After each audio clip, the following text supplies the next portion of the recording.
चलिए आज हम लोग को सीखना है समीकरण को सोल्व करने का दूसरा तरीका। ठीक है, कल हम बताए थे कौन सा तरीका? विलोपन विधि। आज हम बताएंगे प्रतिस्थापन विधि। ठीक है, प्रतिस्थापन विधि।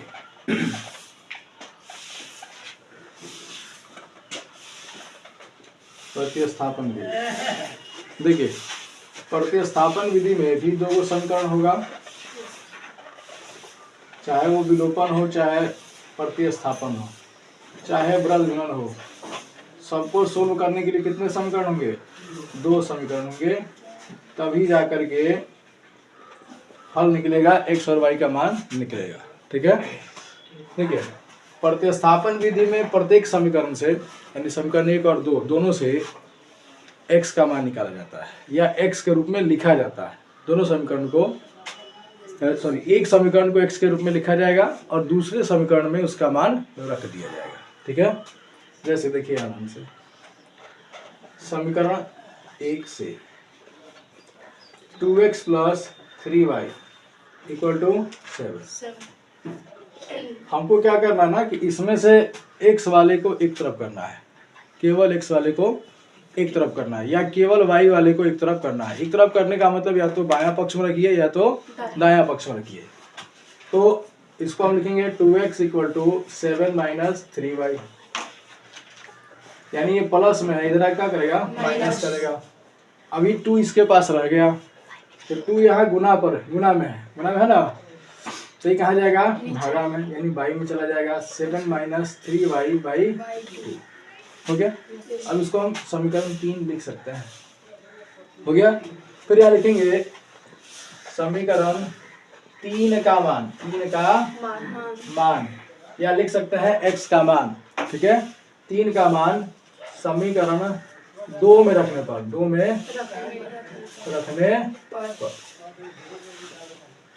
हो जाएगा। किसमें रखना है? 3 का मान 2 में रखना है, 1 में नहीं रखना है। ध्यान रखना है प्रतिस्थापन में कि जिस समीकरण से 3 मिला है, x का मान निकला है, उसका मान दूसरे समीकरण में रखना है, पहले वाले समीकरण में नहीं रखना है। ठीक है, अगर रखिएगा तो क्या हो जाएगा? फिर पहले ही वाला समीकरण आ जाएगा। ठीक है, अब देखिए समीकरण 3 का मान समीकरण 2 में रखने पर, तो 2 ये ना है, लिखिए 7x - 3y = 4। 7 यहाँ बनाते हैं, देखिए तो 7 का 7 रहेगा और x की बराबर कितना रहेगा? 7 - 3y/2। उसके बाद क्या रह गया? -3y = 4। समझ आ रहा है? देखिए यहाँ 7 का 7 लिख दिया गया और ये x है, तो x का वैल्यू भी पूरा ना है, इसलिए उसके बगल में लिख दिया गया। ठीक है, उसके बाद क्या बचा? -3y = 4। अब देखिए इसमें क्या करेंगे? मल्टीप्लाई करेंगे, गुणा करेंगे। 7 - 7 जा कितना हो जाएगा? हो गया 21 होगा। तो तुम देख रहेगा, हम कहेंगे आंख बंद कर लिया था। तो 49 - 21y - 6y/2 = 4। क्या हुआ पता है ना? यहाँ बटा का जोड़ हो गया, कुछ नहीं तो एक समझेंगे 2 एक कैल्शियम 2 ही होता है ना, तो 2 के पड़ाव 2 कितने बार में है? 1 बार में। तो ये पूरे में 1 से गुना होगा, जो है वही उतर जाएगा। यहाँ माइनस है तो माइनस लिख दिए। 1 के टेबल में 2 कितने बार में? 2 बार में है, तो 2 3 जा 6, 3 दूना 6। ठीक है, अब क्या किया जाएगा? ये बात समझ में आया ना? आया समझ में? तो देखिए ये y वाला है और ये y वाला है, तो दोनों का होगा? जुड़ेगा। और बाकी 49 का होगा? उतरेगा। माइनस प्लस, लेकिन चिन्ह तो माइनस का रहेगा। 21 और 6 कितना होता है? 27y कितना? 2 = 4। अब क्या होगा? Cross multiply. 49 - 27y = 8। ठीक है, 2 4 जा 8। अब क्या करेंगे? -27y 8 - 49। समझ आ रहा है? Yes sir. वाई वाला एक तरफ हो गया और बिना वाई वाला एक एक तरफ। तरफ। ये आ जाती है 27y इक्वल टू कितना हो गया? ये माइनस होगा, माइनस होगा तो कितना आएगा? माइनस 41। 41 minus 41 minus 27। हो गया, यस सर। कट हो गया। Yes sir. y बराबर 41/27, y का मान निकल गया। यस। और फिर जैसे विलोपन विधि में पढ़े थे कि x का मान समीकरण के या 2 में रखने पर, या y का मान समीकरण के या 2 में रखने पर, मतलब इसका मान जो है ना किसी समीकरण में रख दीजिएगा तो x का मान निकल जाएगा। यहाँ y का निकला है यस सर। तो इसमें रखिएगा समीकरण के या 2 में तो x का मान निकल जाएगा। देखिए जैसे दिया है, क्या लिखना है शब्द में? y का मान, y का मान समीकरण 1 में, किसमें? 1 में रखने पर तो क्या लिखा जाए बोलिए? समीकरण कौन है? 2x है, 2x + 3y है, तो 2x रहेगा, 3 रहेगा, y के ऊपर 41/27 इक्वल टू 7। कितना हुआ? कटेगा तो 9। 2x equal to 2x plus है ना, 41/9 इक्वल टू 7। ये इधर जाएगा, 7 माइनस 41/9 होगा ना। 2x बराबर कितना होगा? 63, 41, इतना सबको पता है ना।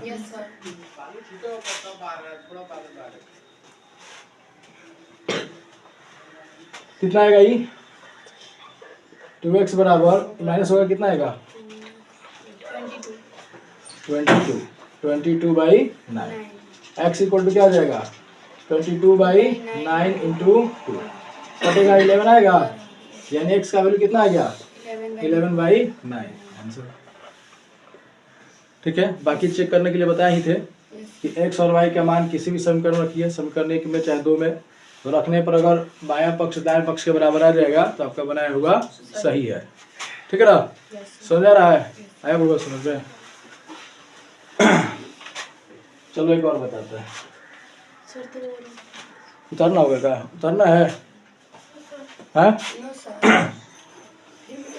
बोलो बेटा दे। हाँ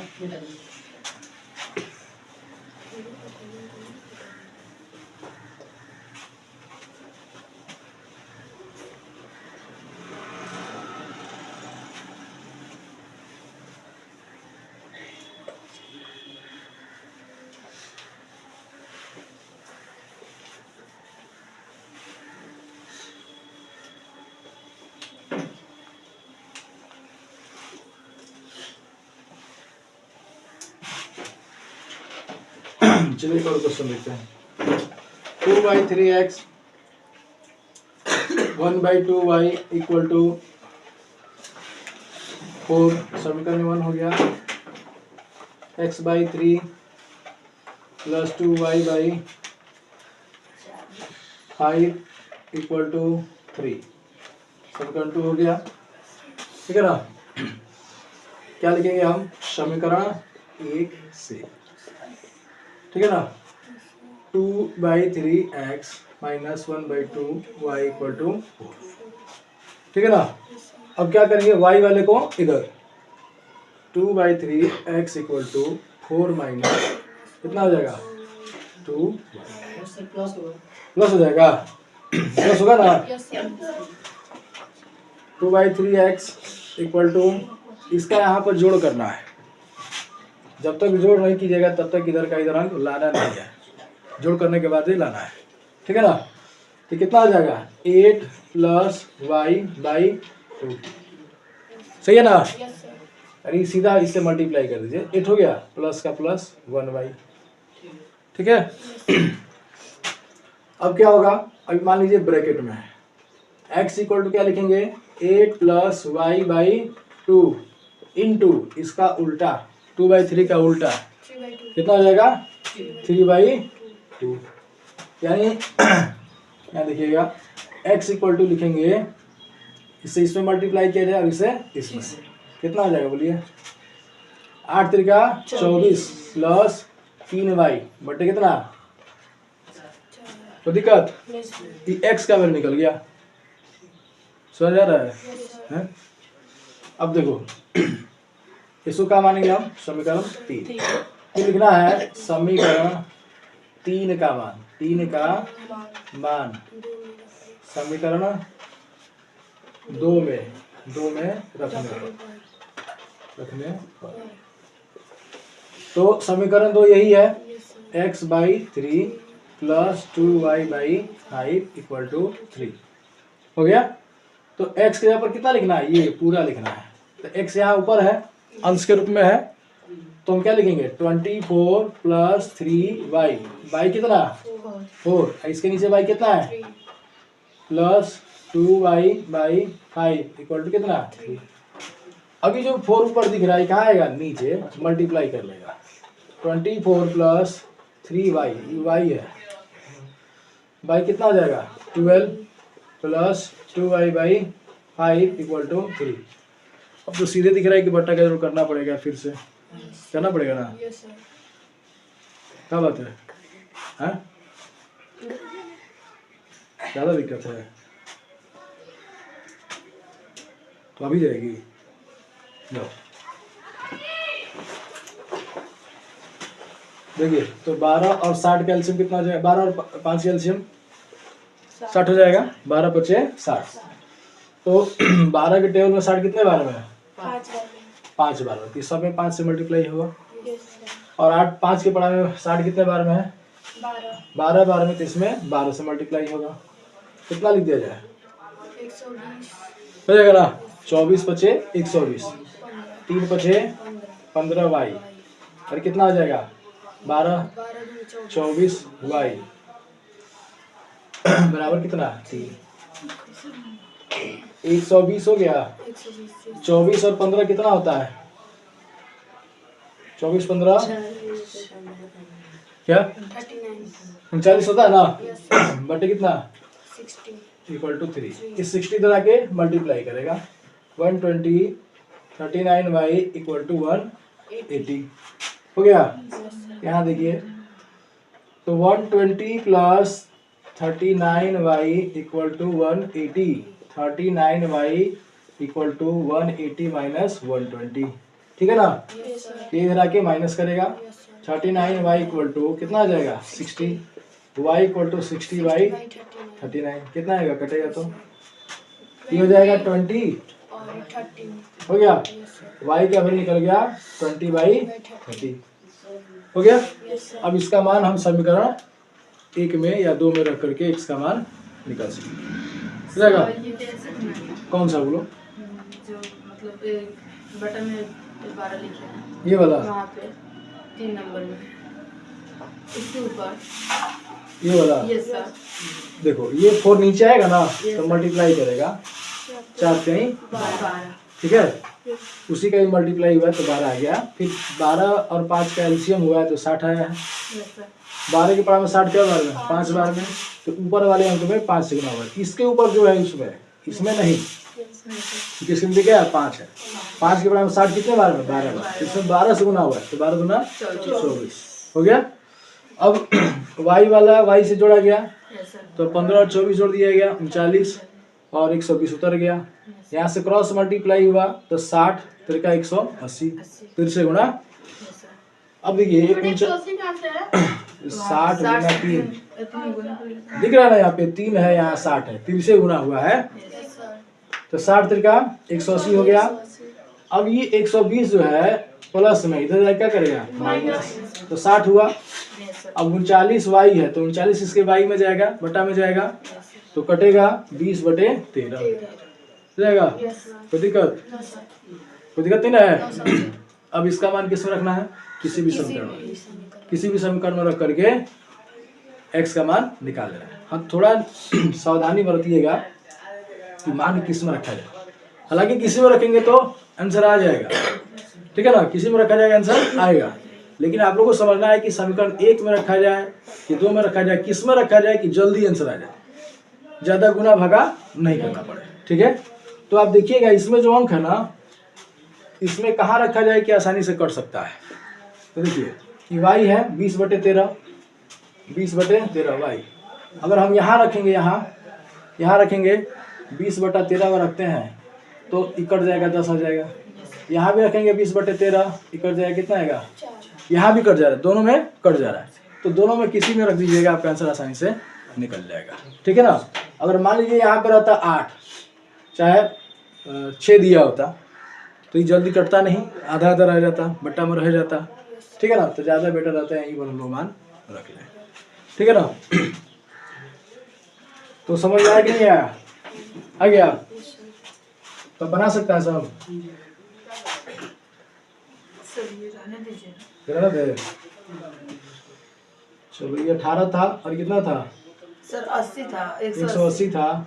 सर 180 180 माइनस 120 था, ये 60 था, ये 60/39 था। कट कितना आया था? 20/30 हो जाएगा। चलिए इस क्वेश्चन का जवाब दीजिए।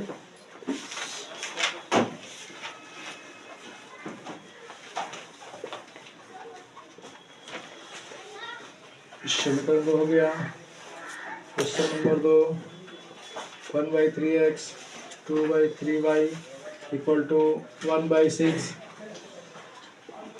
2/3y इक्वल टू 1/4 दिया है। हो जाएगा। क्वेश्चन दिख रहा है ना सबको? चलो इसका जवाब दीजिए।